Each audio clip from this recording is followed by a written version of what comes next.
Good morning, good evening, whoever you are, wherever you are, whatever you might be doing. We wish to welcome you to the Silverlight Show. The Silverlight shines to illuminate that which lies hidden in darkness. For those of you tuning in today, we welcome you in. There's been a very curious absence from the stage over the past year or so, and that's the world stage of politics. It's a person who's not known for being quiet. No, it isn't the 45th President of the United States. He's never going to leave us, and he's never going to stop tweeting till his final day. I hope he has a long and prosperous life. My dislike for him has nothing to do with him personally. Well, has nothing to do with him. And like I said, hope he lives a long life and continues doing as much as he can. But we're going to turn our attention to our friend, North Korea. That's right. The place where the Kim dynasty is still firmly entrenched. Remember previously, presidents would tell us North Korea is a rogue nation. They're part of the axis of evil, as it was dubbed by the younger George Bush. Well, their dear leader disappeared throughout this whole COVID epidemic. Now, according to them, they have no problem with COVID in North Korea. It's a complete paradise and COVID-free. Maybe. There's a lot of things you can do to a totalitarian state to just simply say, okay, you got COVID, you're staying inside. And unlike here, where we have some freedoms and stuff, they can just have the army sit outside your door. It keeps the army busy, and it makes sure that nobody messes with the rules. So I can maybe buy that claim, whether it's simple state-funded propaganda or whether it's the fact that they use the most brutal repressionary methods possible to keep it in check. Both are possible. We'll probably never know for sure which they used. But the interesting thing is, Kim kind of scurries out of his hole as if he's on Groundhog Day, and he's lost a substantial amount of weight.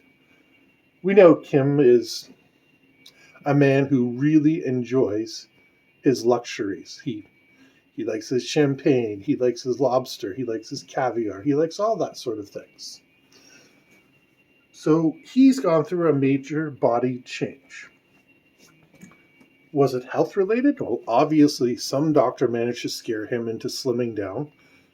And he's probably had some sort of gastric bypass surgery because leaders are stubborn. That's what makes them leaders. They have their vision, and that's what they are going to do. And if they're a smoker or they're a drinker, being in charge is going to make sure they have access to the very best.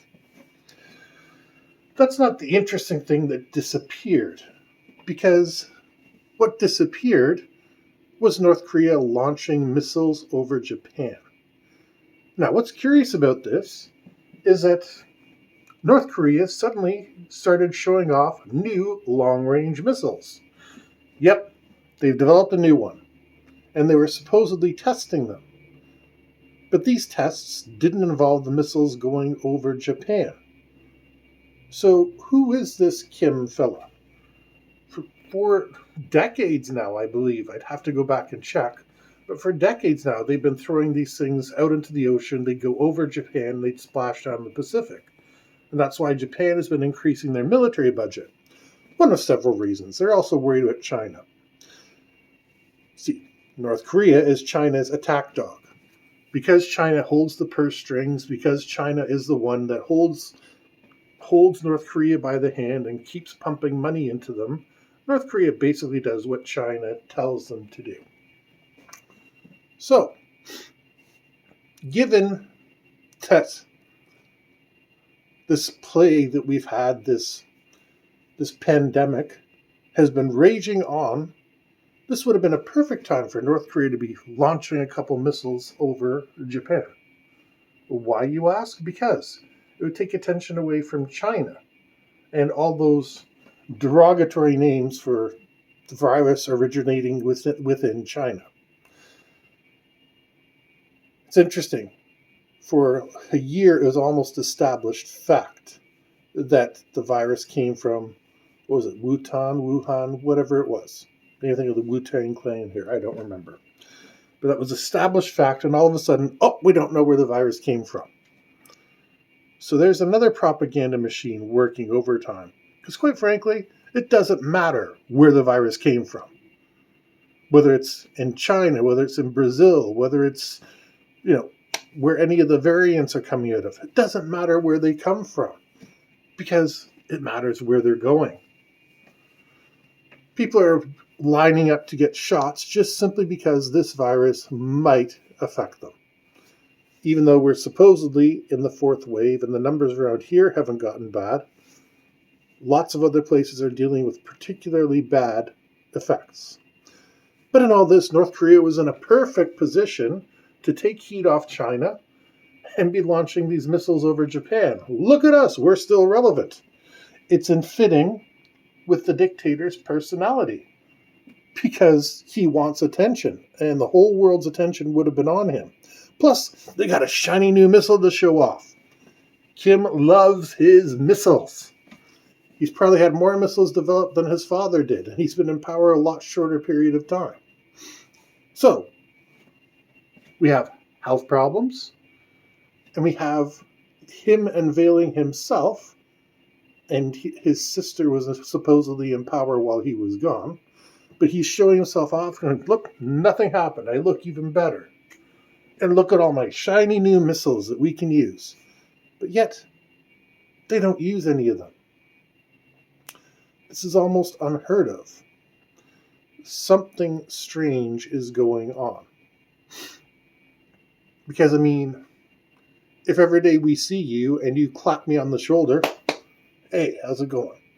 And then one day you don't clap me on the shoulder, I'm going to say, that's strange. That was a polite example. I have a whole lot of examples. But say I have a couple of friends that are Eastern European, and they walk up and greet me, and they do the kiss on both cheeks thing. Yeah, a little bit weird in the age of the pandemic, but at the same token, these are my close friends. I trust them. And one day, if they came in and didn't do that, I'd be thinking, hey, what's up? Did I piss them off? Did something wrong? Are they unhappy? I would get up and investigate. And no one's even questioning the fact that North Korea isn't firing missiles, specifically in Japan's direction. Now, it makes sense why North Korea is firing missiles in Japan's general direction. In terms of physics, that's kind of the easiest route for the missiles to take, given where North Korea is located, given the Gulf Stream, all those things. It makes sense why they would basically be forced to put them over Japan. It makes sense why Japan wouldn't like this, because nobody would want to know another country who is possibly hostile is flying missiles over their territory. But that never bothered the Kims before. So why now? What is going on that has changed their attitudes? Fear of death. The fear of death can reign in the most savage tyrants. It can also drive them into unspeakable acts of bloodthirsty rage. But young Mr. Kim seems to be a man who just wants his way. So I think what we're getting shown here is China talking to North Korea saying, don't launch any missiles right now. It's bad for us. And since they control the money in North Korea, Kim has to obey. He has no choice. His little country is always short on food, supplies, everything. At the border, North Koreans are viewed the same way that Texans view Mexicans. Oh, those North Koreans come over here. They take our jobs. They're in the whorehouses. They deal all the drugs. Literally, word for word. It's the same attitude. But China is still sending money over there because when you have a power that's going to do exactly what you want, of course you send them some money. North Korea is a real enigma, and it's just become a weirder one, if that was even possible. So what are we going to do with this information? We're going to hope my brief psychological analysis of this was correct. That Kim was basically told he couldn't be the fattest person in North Korea anymore. He had to watch his diet and eating habits and maybe even have some surgery. Maybe that has made him realize life is a dangerous game. He's getting close to his 40s, and yeah, you can have a heart attack anytime. You can have a stroke anytime. Again, I don't know Kim personally. I don't I don't want anything bad to happen to him at the moment, because at the moment he's just being an indulgent leader. Yes, he probably has horrible, horrible human rights abuses leveled against him. From what we can tell, the people are basically starved. At the same token, he's at least trying to keep his people fed.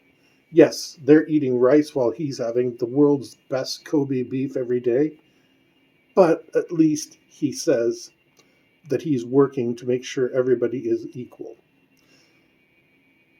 But let's watch this guy over the next little bit, because we can see a turnaround quite like the Velvet Revolution, because when a strong man like him loses their power, things go bottoms up very quickly. And we're not dealing with anybody here. We're dealing with a nuclear North Korea.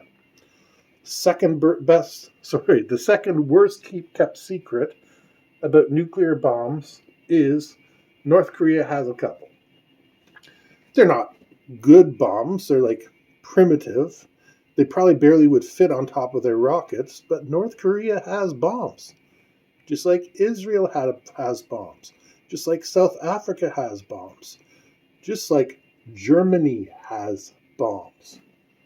But there's lots of countries that have them and just don't tell anybody.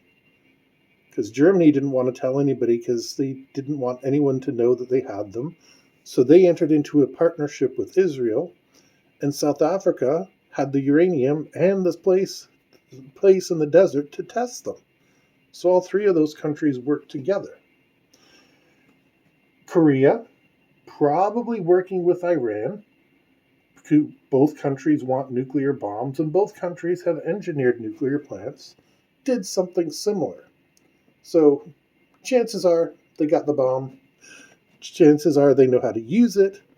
And chances are the missiles going over Japan are just there to see if Japan is going to do anything about it. But why would they stop? It just doesn't make sense. People are usually predictable. They do stupid things, they're going to keep doing stupid things.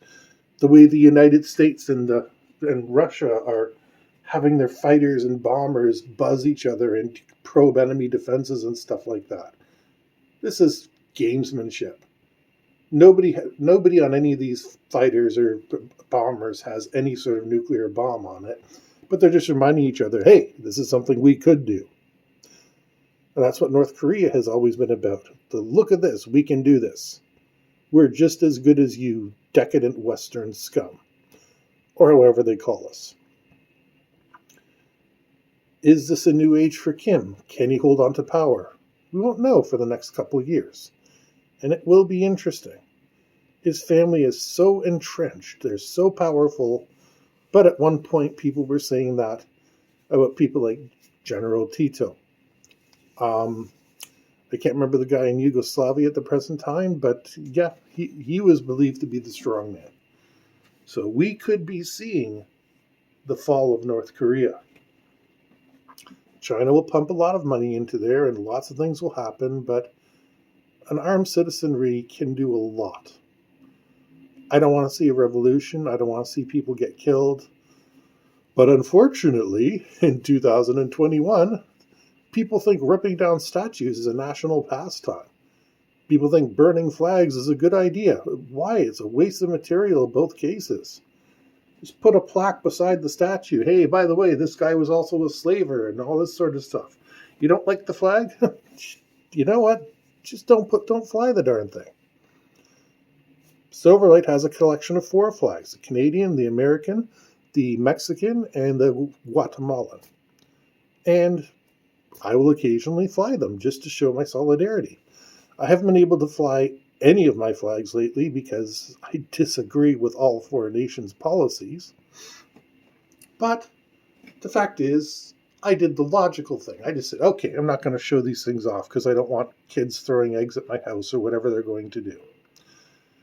And maybe after this election nonsense is over, I'll show my flag again. But there's Koreans who are proud of the government they're involved with. There's people that say, hey, it's the best system in the world. And they truly believe that. And I'm not going to argue with them. Because for them, it's all they've known all their life. But anyways, just some thoughts on North Korea and why they are not doing destructive things. We hope you enjoyed this show. If you'd like this show, please take the time to like, share, and subscribe. And once again, we hope everyone has a fantastic day.